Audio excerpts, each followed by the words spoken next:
সেদিনকে প্রেশার কুকারে ইলিশ মাছ ভাপা রান্না করে দেখিয়েছিলাম। তোমরা ভালো, ভালো কমেন্ট করেছো। তার জন্য অসংখ্য ধন্যবাদ। আজকেও কিন্তু একটা ইলিশ মাছের রেসিপি নিয়ে এসেছি।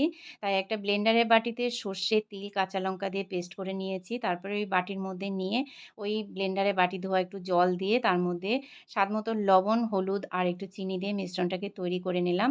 এদিকে সর্ষে তেলের মধ্যে ১ পিস মাছ নুন, হলুদ মাখিয়ে একটু হালকা করে এপিঠ-ওপিঠ করে ভেজে নিয়ে ওই মিশ্রণটা ঢেলে দিলাম।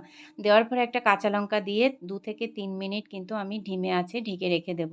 দেখুন ৩ মিনিট পরে ঢাকনাটা খুলে মাছটা এরকম হয়েছে। আরেকটু রান্না হবে যতক্ষণ পর্যন্ত ভালো করে তেলটা না বেরোনো পর্যন্ত। তো এই রেসিপিটা কেমন লাগলো একটু জানাবেন। গরম, গরম ভাতের সঙ্গে কিন্তু ইলিশ মাছের এই রেসিপিটা খেতে কিন্তু অসাধারণ।